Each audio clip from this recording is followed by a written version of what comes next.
Andrew, it's all you're happening. well traveled. You've been around the world, different girls, different cities, different states, different countries. In your humble opinion, right? What would you say is the current state of dating for the average guy? Is it worth it? Ooh, this is gonna be good, guys. Yeah. Get your notepads out. We gonna break this one down. Yeah, I think I'll be honest. I don't want to be a pessimist, but let's put it this way: the game is getting harder. The game is getting harder, and if you're sitting out here and you are not trying to level up along with the game, you are going to struggle into eternity. These women have so many choices. They have so many choices, and social media has made that worse. COVID even has made that worse. These bitches are sitting at home on their phones all day. They read every DM sent to them. Facts. So if you DM a bitch and she doesn't reply, don't worry, she saw it. She saw it, my friend. She looked at your profile and you were not interesting enough to get a reply. Facts. 100%. That's what it is. So if you actually understand all the DMs you send that aren't getting replied to, then you could probably get a pretty good gauge of where you are in the world, right? Now, no one has a 100% success rate. But if I sit there for half an hour and message enough bitches, I'm gonna find a girl, right? Or 2 or 5, right? But if you're sitting there and you're just sending DMs for months and no one's replying to you, then you got a problem.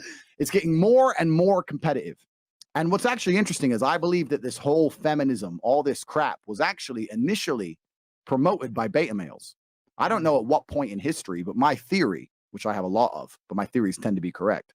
My theory is that during the periods of strong conservatism, it was the alpha males who were like, no, women aren't hoes. Women stick with one man. We're going to have marriage. We're going to have kids. We're going to stick with these things. And it was the betas who were like, let women be free. Let them be liberated. And the reason they were doing that is they were hoping for a sniff of pussy. That's what beta males were thinking. Well, if we let them be big enough hoes, maybe I'll get some. Free love. Yeah. Free love. That's what they were hoping for. Yeah. But what they've really done by promoting all this shit, now the women just fucking cock carousel the alphas. True or false? We win. True or false? That's all they do. On the pod all the time, Andrew. Yeah. What feminism has done is it's inadvertently given all the leverage to the top 5 to 10% of men. That's what feminism has really done. Because 100%. When you give women when you leave a woman to her own devices, it is literally programmed into her DNA from a millennia of programming to pick the best, the brightest, the tallest, and the strongest, and they will pick them and not pick the regular guys. Marriage used to be an institution set up to allow average guys a chance at procreation and raising a family in a stable environment. But when you give women the opportunity, right, and the ability to mate select on their own, they're always going to pick the best and the brightest, and they're going to ostracize a majority of the men. Hell, think about it. We've had, and me and you have talked about this in length, only 40% of men have procreated since the beginning of time. And that was with institutions put in place to allow these men to procreate, like marriage, etc. Can you imagine what's going to happen now with the way feminism is going and the way that you basically have a deregulated sexual marketplace? The women are going to fuck a smaller and smaller and smaller percentage of men, which a lot of you guys are on the brunt of that right now with the way social media is, online dating, etc. Just out to your point as well, even just a simple DM, right? The fact that girls respond to you is a huge factor, because think about it. You don't have social media. It's in person talking to girls. That's how you met girls. Nowadays, bro, you could be at home, anywhere in the world. Come to Miami. Come to Romania. So girls that used to be there for you, your neighbor, going like. Oh yeah, this is another thing. You nailed it, Fresh. Yeah. The dating market's gone international. So you nailed it. You used to live in a city full of hot girls, right? And Tate lives far away. I'm safe. Tate's far away. Maybe I'll get some pussy. No, sir. No, sir. Nope. I'm gonna find her.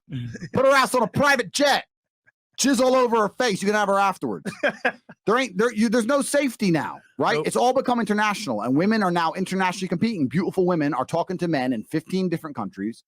I get this all the time. People say, "Do girls love money?" And I say, "Look, it's not about loving money. Lifestyle. It's not. Lifestyle's a part of it." But I even say another point. I say that every single man a hot girl talks to has money. So it's not even a differentiator. It's like having arms. It's just one of the things that dudes have. They don't expect you to not have money. They don't respect your money because it's normal to just go on $1,000 dinner and the dude just pick it up. Having money is not enough. Having money qualifies you to try. That's it. That allows you to try along with the other rich men. But there ain't no baddie who ain't talking to a bunch of rich dudes. It really doesn't matter that much. It's just like we all can pick up the dinner, and there really ain't that big a difference, truthfully, in lifestyle. There ain't really that big a difference between a guy with $500,000 in the bank and 20 million in the bank. Really? I mean, you go to dinner, you go club, Like, so what are you gonna do? Start sitting there and showing her your bank account? Oh, I have a little bit more. Who gives a fuck, right? Everyone she's dating is gonna pick up the tab. Yeah. Everyone she's dating has a nice car. Everyone she's dating is gonna take her to the club. Everyone she's dating is gonna pay for holidays. Everyone's rich. So money is just a qualifier to try. It's not enough to capture a bad bitch. It's true, bro. It's just a basic requirement, like having arms and legs and a mouth. That's true. It's just part of the game, right? So it's getting harder and harder and harder. I'll give you an example, right? I was a pimp. I'm a 4-time kickboxing world champion, 6'3", a multimillionaire. Got a sexy bald head. Bugatti. Bugatti. I've got Bugatti Chiron. Bugatti on the way. You fucking lame dudes must be getting wrecked. Because if I have to take shit off a hoe now and again, imagine how much shit you dudes are getting. Bro. It's fucking incredible. It's incredible. And I'm going to make this very, very clear. I live without pity. I don't believe in pity for men. I really don't. Because Agreed. what you've done is you've made a conscious choice. You've decided being lazy is more important to you than having sexual access. Because as a man, it doesn't matter what you're born with. You can become what you want to be. You can become a superhero if you so choose. Yep. And you chose not to. So all those nights you sat home, all those times you played video games, Jerking off. all that shit you did, jerking off the Pornhub, it all added up and accumulated in you not getting any replies to your DMs. You fucking deserve it. You deserve it. This is the world. And the world is not fair or nice. This is human nature. So I absolutely enjoy my position, right? But it is getting harder and harder. And when guys come to me, I get a lot of guys messaging me, hey, Tate, can you teach me game? The biggest game is being the G. Bam. The biggest game is being so legit you don't have to play games. I don't need game. I'm me, right? So that's right. So you need to go be you. And I'll tell you something, man, because it's amazing to me. You're going to sit on Instagram, see all these beautiful women, the 20 out of 10s that exist, and you know they're fucking someone, and you know it's never going to be you, and you're still not going to try and become something, then you deserve what you got. You deserve it. Yeah, man. It's so true. Like, I mean, the thing is that women have more options than ever before. You can either cry about it or you can adapt. And I always say it on this podcast is we don't sit here and complain about hypergamy. We teach you guys how to circumvent it and become the best version of yourself. And I agree with that as well, because I've said it many times on the podcast. People criticize me. Byron, you don't have any game. Hey, Byron, you don't know what you're doing with the lady. Da, da, da, da. But shit. And I'm like, I don't give a fuck, because I'm more focused on myself, and a byproduct is the women. The problem is that these guys change their whole image and do all this extra shit to get girls. No, you should be doing all that extra shit to better yourself. And then the byproduct of bettering yourself is the girls, so that when you act a certain way, it's congruent. Because me and you talked about this in detail as well. A woman needs to respect you first. 100%. And if you are how you are, King Von, I am what I am, regardless of good game or not, it's authentic and more importantly, it's congruent. So yeah, I lose girls all the time. Some bitch told me earlier, you're misogynistic, from Instagram. I did some research on you and you're misogynistic. You know what I did? Left that bitch on scene. I don't care. Yep. Fuck you, bitch. Like, no one cares what you think. Like, you go and you act yourself, and if girls don't like it, take it or fucking leave. I'm not going to sit there and plead like, oh, well, you should get to know me, but it's like, whatever. I don't give a fuck. Scene, move on, next girl. And Who cares? You made a very good point. When you're a G and you have the money and you have the, I want to say, game for yourself, you are who you are. Yep. So you don't have to be some alpha. Like, for example, they say, oh, bro, you're not alpha, you're not in shape. Bro, this is who I am as an individual. I may make some jokes, some kind of funny, whatever, but this is my style. Authenticity is super important because females have intuition and they can smell if you're fake. Yeah. This is the problem that most game guys have. If you look at a lot of the game guys that just their entire life is dedicated to just pointless sex with random chicks, the reason for that is because if they even get a bad chick, even if they get a good chick with a good heart, they can't hold her down. Nope. Because if you have a good enough game, right, you're a liar. And then she sees through you after a few weeks and realizes you ain't shit. And she doesn't want to stay with you. So then you feel better by just spinning endless plates, whatever. So I know there's a lot of these guys who are into game and stuff. Like, yeah, I banged this girl, that girl, that girl, that girl, that girl. I was in a different business. I wasn't interested in sleeping with a bunch of girls. I was interested in having girls obey me and love me. Bam. Because that's how I made my money for a long time. I want a soul. And to this day, it's the same thing. I like the idea. Look, you can call me a misogynist all you want. I love women.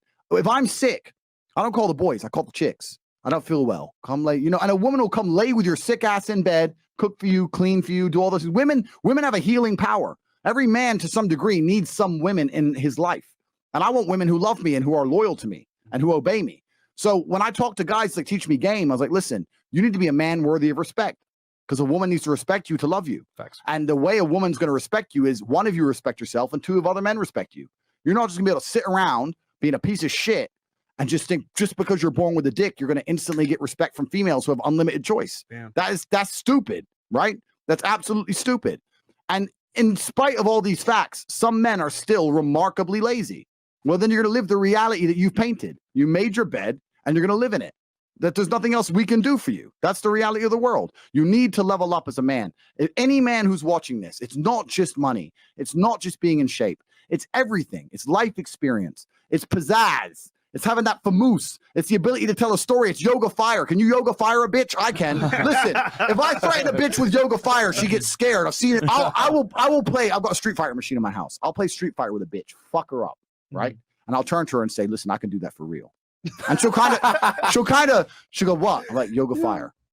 And she'll be like, but then she'll look me in the eyes. She's like, maybe he can do yoga. Maybe he can. When you have a bitch look at you and she's actually half scared that you can throw fireballs from your hands, she's sucking dick. For real. Because she respects me to the point where she's like, maybe, I don't know this guy can do everything else. He's got this fucking mansion and shit. I don't know. What can he? Maybe Tate can do yoga fire. Yeah. But my point is, that's what the game is. The game is all about respect. And it's not even just about men and women. Society has always been this way. Since the dawn of time, since the dawn of human time, there used to be kings sitting somewhere in the Roman Empire, sending a letter on the back of a horse to Africa, threatening a motherfucker. And someone in Africa would read it and go, shit, I heard this guy's legit. You know what I'm saying? So the world has always been about respect. As a man, you need to be respected. And you're only going to be respected if you do things that people respect. And most of the time, those things are on the other side of fear. We talk about the world we live in today and the problem with girls, et cetera, et cetera. The real problem with the world is that there's an epidemic of cowardice. Men are cowards. Yeah. We have an epidemic of cowardice. Everybody is so fucking afraid. It's on the other side of fear that you're going to garner the respect of other individuals. You have to do things that they're afraid to do, meaning most likely you are also afraid. I've done a bunch of shit. I was afraid 87 times before I got in the ring and cage. It's scary, right? I lived a scary life. But by going through all of that, I am now respected. You have to learn to face your fear. I'm not saying not be afraid, because that's not brave. If you do something and you're not afraid, you're not brave. You have to be afraid and do it anyway. That's what courage is. So I'm not saying you can be as scared as you want, but you still have to go. This also ties into why you need to create your reality. I'll give you an example, man. Everybody around me is brave. I don't hang around with cowards. You have to understand that I've created my reality to the point now where I can only make the bravest decision because everybody I speak to is brave. There's no bitchness in my realm. I'm rich enough that everybody I correlate my existence with, everybody I conversate with, is saying, do the brave thing. There's literally no realm for being a coward. So how can I be the only coward in my peer group? Am I going to be the only pussy amongst all the men I talk to? No. They say you're the sum of the 5 people you spend the most time with. So even if you're sitting here right now and you know you're a little bitch, why are you not hanging around with brave men? Because there's a magical power amongst men. And it's a magical power which has been forgotten and lost. When you put enough men in the same room, there's a transference of energy that makes us feel invincible. I say all the time, your friends should bring out the worst in you. And when I say the worst, I mean, you know, when you're with your boys and you're loud, and you feel aggressive and you're about it and you'll talk to that bitch. Who cares if she says no? They bring out the worst in you because you don't give a fuck anymore. Because what used to happen evolutionarily is when large groups of men got together, you charged at the enemy. That's what you did. You ran at the spears. Even in World War I, World War II, they ran at machine guns screaming over the trenches. When men get together, there's a magical force that makes us feel brave, makes us feel powerful. So you should be around other men that make you feel that way. There ain't a bitch alive who can drag me down. You can't make me sad. I'm with my team. Then I'm going to go up to my boys and go, well, you know, she had nice tits, man. Do you understand what I'm saying? Yeah. So most of these pussies are hanging around pussies wondering why they're pussies. You deserve it. You need to create your reality. You don't even need to be brave enough to become brave by yourself. You need to be around men who are already brave. And you need to have enough self-respect to not embarrass yourself like Tommy Fury, like a little punk. You understand what I'm saying? You need to stick to the game. But this is the truth of the world we live in now. We live in a world full of cowardice. It's cowardice. Let me tell you about the best player I ever met. Have I ever told you about Luke the Man? No. Oh, you know about Luke the Man? Yes. Luke the Man. The story. Luke the Man. Okay. Right. Luke the Man was the best player in history, right? He was ugly. So ugly. He was from the Ivory Coast Republic. African guy, spoke no English, fresh off the boat, Bluetooth headset, flip-flops in the winter. Fresh. Let's go here, bro. We used to call him fresh. Sorry, because we were like, you're fresh off the boat, bro. When did you get off the boat? Because he used to wear flip-flops. It was like, it's freezing cold. Like the fucking video. We're like, why are you wearing flip-flops? Wait, hold on, stop giving me that. Give me a break. So my brother used to work in back in the poor days. My brother used to work in Pret, which is a sandwich store, like a McDonald's in England, right? Yeah. And Luke the man used to work the till. Mhm. And every time a beautiful girl would come to the till, Luke the man would say, "Hey, baby, you're such a beautiful girl." And he'd talk to her and say, "You are so beautiful. This is for you. This is a present from Luke the man." And he'd just give her order. So I don't know what the present was, bro. Because it was just her order. You ordered coffee. Here's your coffee. It's a present, but you still had to pay for it. So he used to pretend he was giving her something, and he used to mac it on every girl. When I say every girl, please do not underestimate every single Girl. woman. Even though Old, fat, young, hot, didn't make. If you were a female between the age of 18 and probably 48, he tried. even those fat bitches that interviewed you. All of them, yeah. Even the police officer Dykes, he would have tried. He was Luke the man. And I knew him because I used to go see my brother at work, and I say, "Luke, why do you talk to all of them? Some of them not even hot." Mhm. And he had the most African reply. He goes to me, "I'm a businessman. I got business plans." What does that even mean? Doesn't even mean anything. Anyway, so he was doing this for a long time. Me and Tristan used to make fun of Luke the man. He was like, Luke the man thinks he's a G, but we used to make fun of him all the time. Then one day, about after 5 months of Luke the man's bullshit, he came in one day with naked pictures of a 7. She wasn't hot. She was a 7. Yeah. But Luke the man's a 2. He works in a sandwich store. He doesn't speak English. He has flip-flops on. And he banged this 7. And he was showing me and Tristan with delight. "I am Luke the man. Businessman. Business plans. Businessman." Scrolling through his phone. And me and Tristan were like, "You actually fucked that bitch, didn't you?" He's like, "Yeah, I'm Luke the man. Of course I fucked that." And we were like, we realized he just pure numbers game. He didn't give a fuck. Yep. Ruthless. He was just ruthless about it. What did he have? He didn't have shit but bravery. Mhm. All he had, still got himself some pussy. And I guarantee there is not a single person watching this podcast today who is not already in a better position than Luke the man. But I will also guarantee you there ain't a single person watching this podcast today who's approached as many bitches as Luke the man. Bravery will take you pretty fucking far. Yeah. You're right. And that's what most of these people are missing. Because if you're truly brave, you'll have results in and of itself, but you'll also have all the motivation you need to upgrade your character to then have fantastic results. Because, man, I can keep talking. Should I keep talking? Keep going. I'll keep talking. As a man, let me get some vodka. Sorry. As a man, I say we're living inside the Matrix, and we are, but you know what we're really doing? We're living inside of a video game, right? People say to me all the time, people go, "You remind me of Tyler Durden because you inspire me to live my life," or "You remind me of Morpheus because you're trying to wake me up." I get all these different things. Or "You look like a GTA character when I'm running around with my machine gun and my in Romania and my Ferrari, whatever. Yeah. But we do live in a video game because in a video game, you're going to go through trial and tribulation. You're going to struggle to upgrade your character. And the reason you upgrade your character is when you get more stats, you can complete more difficult levels within the game. Life is exactly the same. The levels never end, but as you become better, you stand a better chance of completing them. That's why we were talking about money earlier, saying that, if you have money, you get girls. Yeah. Well, if you have money, you might get stupid girls. But if you want the baddest bitch, money's just going to allow you to start that level. That's all it is. You still got to do the work. Yep. You still got to have everything else on top. You still got to be fitter than the other rich guys, smarter than the other rich guys, more funny than the other rich guys. Just allows you to compete. Just allows you to compete. That's it. So as you upgrade your character, you get further and further in the game, but the game never ends. That's the beauty of being a man. Mhm. All these men are out here complaining that things are difficult. The reason it has value is because it's difficult. If it was easy, everyone would have it and it wouldn't have any value. Plain that it's hard to get a Lambo. The reason having a Lambo is cool is because nobody has a Lambo. You know what pisses me off when I'm in my Lambo? Seeing another one. It upsets me. I was like, no, I'm the G. Fresh, true or false? That's true. Fresh, get off the road, bro. I'm driving now. You understand? So if everyone had a Lambo, I wouldn't even want one. The fact that it's difficult, the fact that it's hard to do is the reason it has a value in the first place. Yeah. How are you going to complain that it's hard to be the man, but then also understand that being the man has value? They are linked. You cannot separate the two. It's a logic fail. If you love the idea of being that character you dream of yourself to be, then you should love the fact it's hard to become that man because it means no one else can do it. This is what I love. I love everything about my life. I know the shit I've been through to become who I am. And I wouldn't trade a second of it because there's also this massive juxtaposition, which is so important for masculine happiness and contentment. I'll tell you the coolest thing about being rich, because I'm a little bit rich now. A little bit. The coolest thing about being rich is remember when I was broke.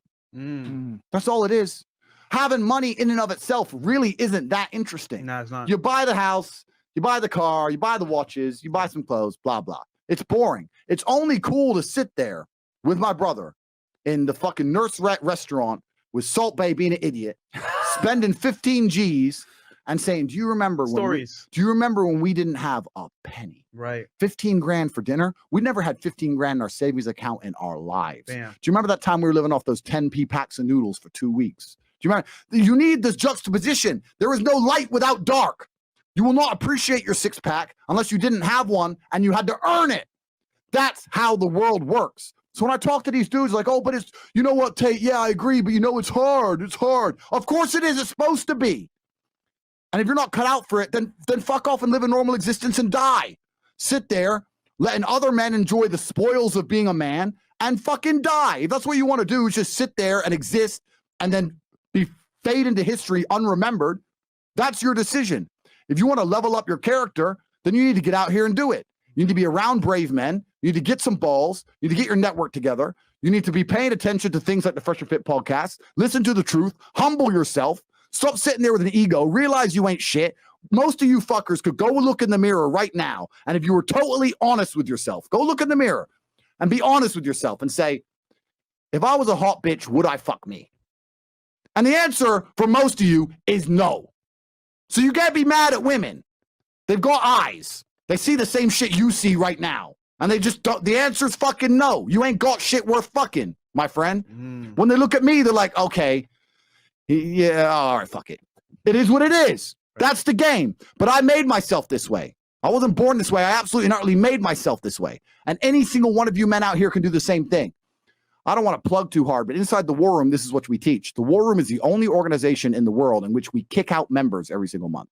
Every other membership club, every other group you can join, you can pay your money, you can sit around and pretend you're getting progress, right? It's like signing up to a gym. They'll take your membership even if you never go. Facts. Not the War Room. Myron has a link to the War Room on here, and you'll learn inside the War Room that there are things you must do. You must complete tasks to succeed and survive. If you do not survive, you are kicked, because I refuse to have cowardice around me. It's my organization. Everyone else in there, the thousands of men in there, think and act and work hard like I do. We're not having no pussy fucking holding on to coattails. That's what the War Room's about. The War Room's about that bravery and that male competition. It's impossible to be in a highly competitive environment and massively fail like most of these dudes are failing. I'm telling you now, I have zero sympathy for most of you guys, because the lives you live are the lives you have built for yourselves. You've built it for yourself from head to toe. You're nothing but lucky. Bacteria could have stole your eyesight at the age of 3, and it didn't. You could have been in a car crash and lost both your parents. Never happened. You've been nothing but lucky. Blind luck has given you a favorable hand, and you've managed to fuck it up. And then you want to message me and ask, how do I get pussy? You don't deserve any fucking pussy. Damn. I deserve it all. So fuck you. It's your own fault. I need some more vodka, G. Let's Yo, get man. Yo, The fucking fire, holy man. Here's the thing, guys. Awesome rant, by the way. Watch the movie Troy. Brad Pitt's about to go fight this big ass dude in a little one-on-one confrontation, and the boy gives Brad Pitt, Troy, his weapons or whatever, and he says, "Wow, he's rather large. I wouldn't fight him."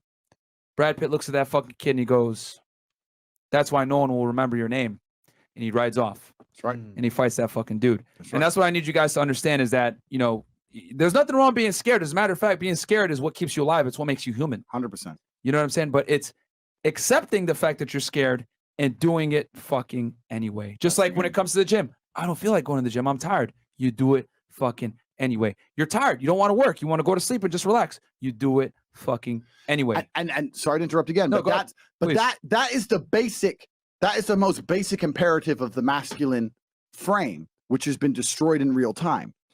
They are trying to convince you that you should act how you feel. You should show more of your feelings. If you feel this way, you should show it. If you want to cry, cry. Look, I have no problem with guys crying. Sometimes guys cry, right? My dad died, I cried. I've cried once in 10 years, but it's not a default emotion for me. Sometimes you cry, right? But what I'm saying is the reason they're trying to bring out emotionality in you is because of exactly what Myron said. Most of the time, you don't feel like doing the things you're supposed to do. But the true masculine frame throughout history was doing the things they didn't want to do, but they knew they had to do because they had honor and duty. That's what honor and duty means. Do you think the men on the Titanic wanted to stay on the fucking Titanic? No, we're men. We have to stay. We're scared, but we must. It's our duty to let the women and children on the lifeboats. Yeah. This is masculine duty.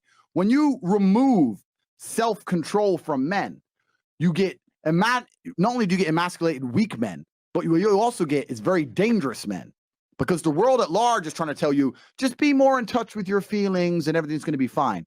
Men also have an innate desire, one, for conquest, and two, we have a biological response. We are very predispositioned to anger. You look at all these school shooters and shit. These are men who can't control their emotions. That's all they are. Facts. They have no self-control. And then they go and do dangerous shit. A good man controls himself. I have absolute self-control. If I decide to smash your face in, it was a very conscious decision. Nothing to do with the fact I was angry. If I decide to shoot you in the face, it's a conscious decision. It's the best move on the chessboard. There's no anger involved. You understand? Emotional control is absolutely and utterly important as a man. Now, I'm not saying become a stoic dork, have no personality, be a boring fuck. I'm not saying that. I'm saying that you need to understand as a man, there are certain principles under which you act regardless of how you feel. Bam. I can wake up in a terrible mood. I don't believe in depression, so I'll use a different We'll talk word. about depression here in a second, guys. I can wake up sad. I can ache.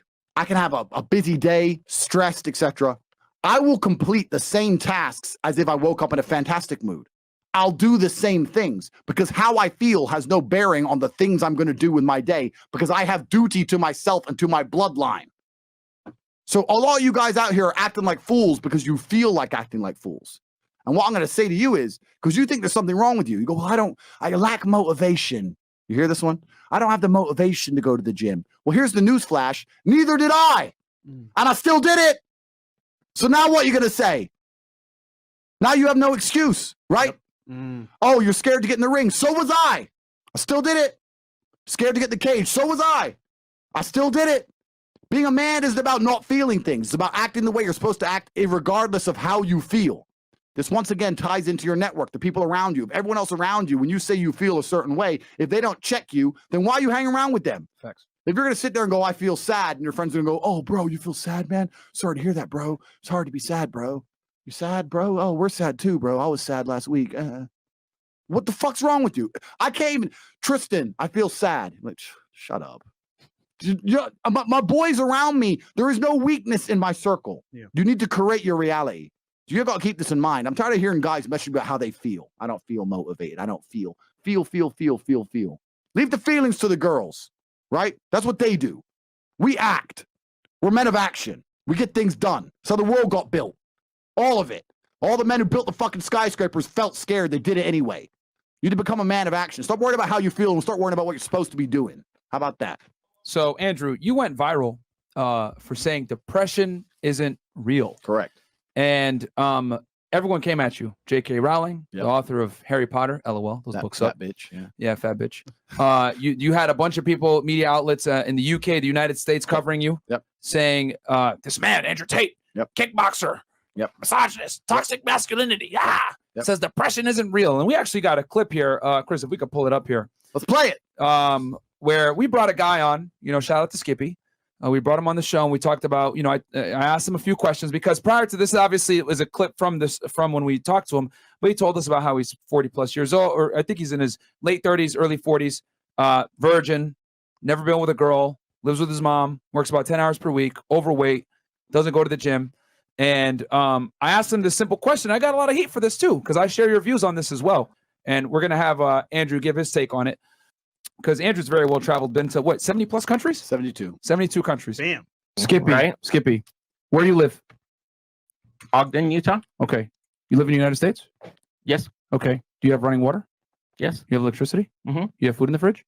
Yeah. Okay. You got nothing to be depressed about. There's children right now that don't even have clothes, that don't have food, that don't have anything. Only in the West do we have this notion that, oh man, it's so tough. Oh my God, I'm sad. I don't know how I feel. The problem is this: you're looking at what you don't have instead of looking at what you do have. Yes. And you're making excuses for your inadequacies. Okay? All I hear is wah, wah, wah, wah, wah, wah, fucking wah, bro. And the thing is that you've gotten away with doing this for your entire adult life because no one's told you the truth. All right. You nailed And it. I got a lot of heat for that, guys. And He why said he's depressed? Why did he get away with it? Because his circle's full of You know what he cowards. did just That's why he do? got away with it. He's going to sit there and say that he's fat and unsuccessful and lonely because he's depressed. The truth is he's depressed because he's fat, unsuccessful, and lonely. That's what's actually happened. It's absolutely incredible to me that people will go through life and defend this debilitating disease, right? They'll stick up for depression because it's a cure-all excuse. It's their excuse to not try very hard, and they can pull it out of the bag. Well, look, I'm depressed. I said on the last show, I'll actually tell you why I'm calling myself Dalsim recently. On the last show, there's a clip. If you watch my last one-on-one interview, and I talked about two men in haunted houses. Yeah. And I said that depression, you can only become clinically depressed if you believe in depression. I'm not saying you cannot feel depressed. I'm not saying you cannot feel sad. I'm not saying bad things won't happen to you. I'm not saying every day is sunshine and fucking rainbows. I'm saying the mindset that you enter, like Skippy, that you are depressed and you can do nothing about it and it can't be fixed, is accepting clinical depression as a disease. If you accept it exists, then it can damage you, right? If I become sad, I know there will be a day where I'm no longer sad. But if I become sad and I believe in depression, then I'm going to sit there and go, maybe I'm going to feel this way forever. I can't help this. Right. On the line, it says that I have something wrong with my brain chemistry. It says that everybody feels depressed and it can't be fixed. It says I need to take a bunch of pills. It says I need to go to the therapist. It says I'm going to have, and you start to believe in it and it gets worse. It's the belief which gives it power. I gave an example last time I was on this show. I said, you take two men, put them both in haunted houses. One believes in ghosts, one doesn't. There's the same noise in the night. The one who believes in ghosts starts crying his eyes out. Now he's scared of ghosts, wants an exorcist, and they're in bed panicking. The guy who doesn't believe in ghosts says wind and goes back to sleep. Same noise.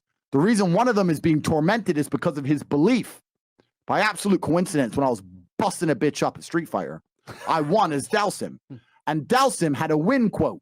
Yeah. His win quote was this: "My flame was only an illusion. It burned you because you believed." Wow. If that's not saying the exact same thing I just said about the ghost, the exact same thing. Dalsim's been giving out free game since the 90s. You've been there playing Super Nintendo and you're still a bitch when Dalsim was telling you the realities of Earth. My flame is but an illusion. It burnt you because you believed. Damn. Now that fucker believes so strictly in depression that there is nothing you can do to change his mind to prevent him from finding depression. You could even give him a fantastic life. He would still sit there talking about depression because it's all he sees, because it's all he believes in.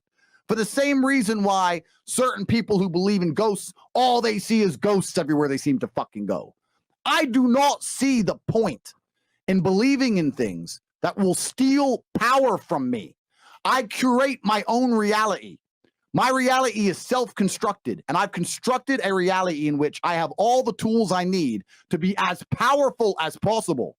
I'm not going to believe in things that take my power. This is the world I live in. I'm me. I see the world through my eyes. And in my version of Earth, in my human experience, which is unique amongst every person, we all live a human experience. In my human experience, I cannot be damaged by the invisible. I have real enemies in the real world. You see me, I took a blade, my finger came off. I have people trying to kill me. You think I'm going to sit around worried about being sad? I got shit going on for real. That young man has decided, he made a decision to give his power away. And then he's going to sit there and complain he has no power. Yeah. Depression is absolutely not really a choice. Now I'm going to say one more thing. Please do. If you have PTSD, you went to war, something really bad happened to you. If you have a genuine mental condition like schizophrenia, blah, blah, blah, that's not what I'm talking about. I'm talking about these people with perfectly happy lives. Nothing bad's happened to them, pulling out this depression card. And it doesn't even make sense Listen, if depression is a disease that can't be helped, that is irrespective of outside stimuli. Because my argument is pretty simple. Outside stimuli cause depression. If you live a depressing life, you will be depressed. Crazy, I know. Call J.K. Rowling. Tate said if you live a depressing life, you're going to be depressed because you fucking are, right? My argument is that it's outside stimuli. People say to me that's not true. It's brain chemistry. You can't help it. It strikes out of nowhere. If that's true, dickheads, why is it not universal across the human condition? If it strikes out of nowhere and outside stimuli have no part to play, why are some countries more depressed than others? Explain why some countries have no depression and some countries have a bunch of depression. Explain that one. Maybe because in some countries, all we do is talk about depression and fucking promote it. Bam. And in some countries, we don't. Right. If it really struck and was completely independent of outside stimuli, it should be a universal phenomenon. But it's fucking not. The whole thing, the reason it's promoted, it's the same reason anything else in the modern world is promoted. They will never promote anything unless it detriments masculine imperative. The reason that depression is promoted is because it allows you to become ultimately selfish, live inside of your mind, become obsessed with me, I'm sad, I'm sad, I'm sad. So you don't pay enough attention to what's going on around you to realize you're getting fucked by a ruling class who don't give a shit. That's all it is. Nothing in this world is promoted unless it is bad for you. Every single thing that you're going to find on nearly anywhere in the world is going to be promoted because it is detrimental to your psyche. You must resist the slave mind. If you took two versions of me, clone me today, Andrew Tate, give me another clone. I've had enough bad shit happen to me, ladies and gentlemen. My life's not been fucking roses. My life's not been peachy. The version of me that you see in front of you right now is the man who doesn't believe in depression. If you took the same man with all my accolades and skills and you put him next to me and he did believe in depression, I would guarantee you I have out-succeeded him.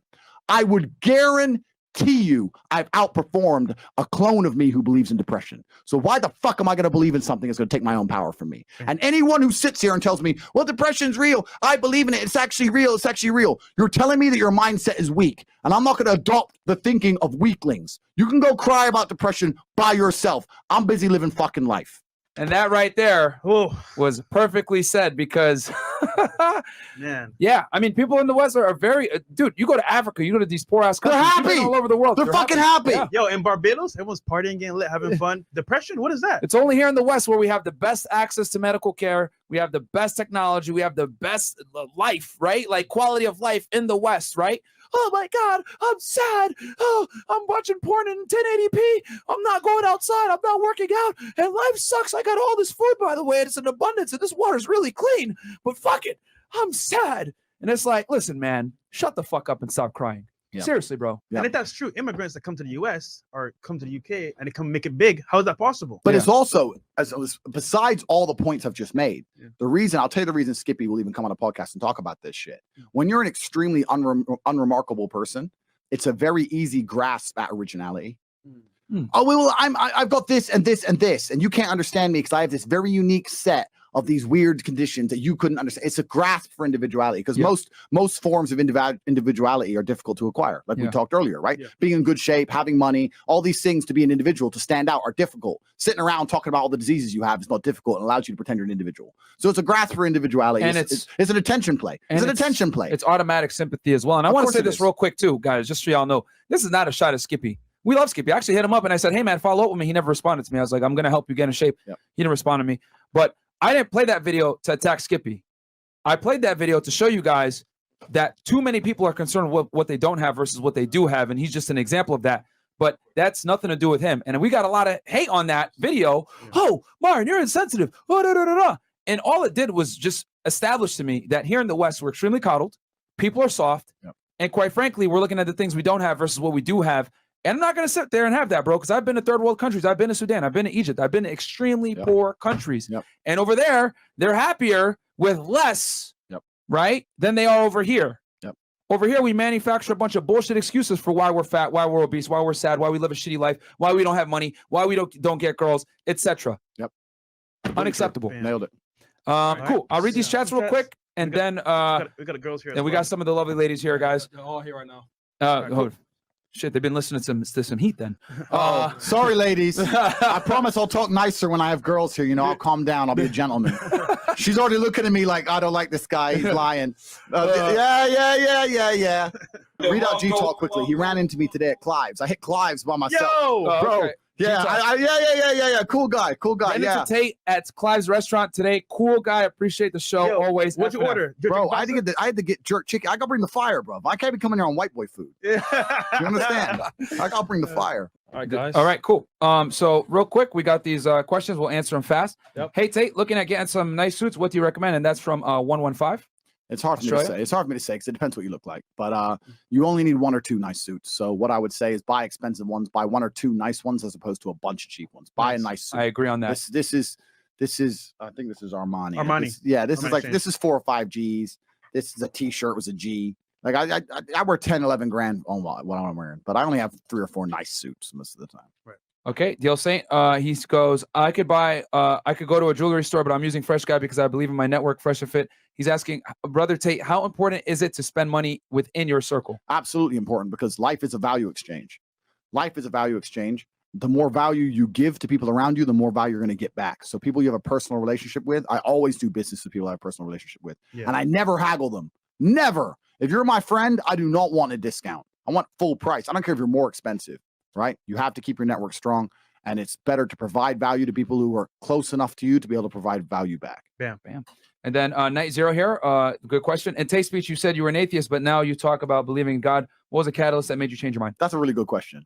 And to answer it succinctly, without going into too much detail, what made me change my mind, when I said I was an atheist, I always still had some belief in a higher power. Yeah. I now identify myself as a religious man because in the last 3 to 4 years, I may not have seen much of God, but I've seen plenty of the devil. And if one exists, the other must exist. I've seen pure evil play out in front of us. And for that reason, I truly believe the world needs God. I believe the trouble we're in today, whether it's the God of Islam or Christianity, we need some kind of intervention. Whether it's men who believe in God standing up in unison, that's a form of God in and of itself. God as an idea can be powerful, let alone a person in the sky, right? My point is that God is now needed in society. What did I say 10 minutes ago? I do not believe in things that take power from me. If I believe that we need God, then I believe in God. Yeah. Ben Andre, last one. What do you think about the webcam industry in Romania? Yeah, it's a popular industry over there. I don't know what you want Good to internet say. now makes sense. Yeah, it's got good internet. Girls who are all about their money, hustlers. It's a good industry. And webcam as a whole really isn't a bad job for a girl. I know we have this idea that a lot of girls who do OnlyFans are thoughts and that kind of thing. In the West, that's possibly true. But in Romania, I can tell you there's a bunch of women who are happily married with kids. And they just think, you know what? There's no point going to a job for €500 a month when I can sit at home on a computer and make 2,000 or 3,000 a month from my house. So there's a lot of relatively wholesome women who just making money. That's, it is what it is. All right. Yeah.